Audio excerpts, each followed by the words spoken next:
Operation सिंदूर को एक as a military operation आप कैसे देखते हैं और एज अ पॉलिटिकल फॉलोआउट आप क्या देखते हैं? सरकार ने कहा, हम लोग के विदेश मंत्री ने कहा कि जो सीज फायर हुआ वो पाकिस्तान की पहल पर हुआ।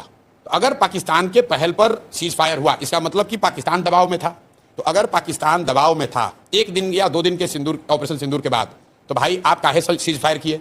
आपको 2-4 दिन और चलने देना चाहिए था, वो पाकिस्तान को मार के सेना वाले ठंडा कर देते। तो ये तो सरकार अपनी ही बात में फंसी हुई है। सरकार ये कह रही है कि मिलिटरीली ये सक्सेसफुल है।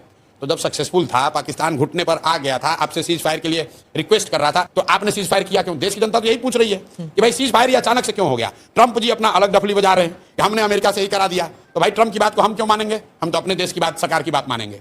हमारे देश की सरकार कह रही है कि पाकिस्तान के रिक्वेस्ट पर सीज फायर किया गया।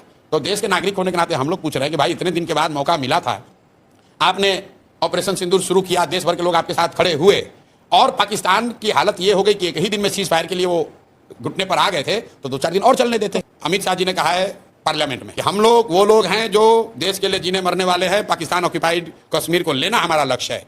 तो अगर पीओके लेना लक्ष्य था और पाकिस्तान घुटने पर आ गया था, तो काहे सीज फायर किए?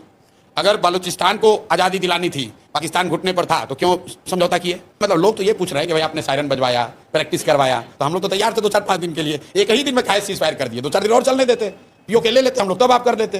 लोग ये चाह रहे हैं कि जब मौका मिल गया था तो पूरा हिसाब कर देते। बीजेपी के स्वयंभू नेताओं ने कहा कि अरे आपने इंदिरा जी को क्या देखा, हम तो पाकिस्तान को 4 टुकड़ा में कर देंगे, हम बलूचिस्तान बना देंगे, हम पीओके ले लेंगे। तो भाई कर लेना था। फिर आप कह रहे हैं भाई तो न्यूक्लियर स्टेट है। तो भाई न्यूक्लियर स्टेट एक ऑपरेशन सिंदूर होने के बाद थोड़ी ना बना, वो तो पहले से भी था। वो तो असेसमेंट मोदी जी जैसे विद्वान लोगों ने किया ही होगा पहले से। तो भाई काहे लड़ाई शुरू किए? और किए तो पूरा करना चाहिए। देश की जनता ने तो नहीं कहा कि हम लोग न्यूक्लियर वाले से डर रहे हैं। भाई बीजेपी को अगर आप मुझे एनालिस्ट पूछेंगे तो चुनावी नुकसान होगा जिस मैनर में ऑपरेशन सिंदूर को जिस मैनर में रोका गया, और खासकर ट्रंप के ट्वीट के बाद। मैं अपना अनुभव आपको बता रहा हूं। मुझे किसी ने अमेरिका से भेजा उस समय कि ट्रंप ने ट्वीट किया है कि सीज फायर हो गया। तो मैंने कहा यार फोटोशॉप होगा, ये ऐसा कैसे हो सकता है? ये विश्वास नहीं कर सकते हो आप। स्पीच था उनका। हाँ नहीं, ट्वीट पहले, सबसे पहले ट्वीट आया था। तो मुझे ऐसा लगा, मुझे खुद लगा कि अरे यार ये तो हो ही नहीं सकता है। तो मतलब देश की जनता को ये लगा कि यार इतना बड़ा, जब हम लोग तैयार मेंटली प्रिपेयर हो ही गए थे, तो 1-2 दिन 4 दिन एक उसको लॉजिकल कंक्लूजन तक ले जाना था। नहीं ले गया, चलिए उनका डिसीजन है, लेकिन नहीं हुआ। मतलब पॉलिटिकली वो खुद भी करेंगे नहीं हुआ है। उसके बाद आप मोदी जी का बयान सुनिए।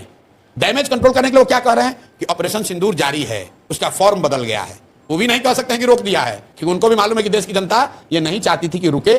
जिस तरीके से सीज फायर हुआ उससे बीजेपी को पॉलिटिकल नुकसान होगा।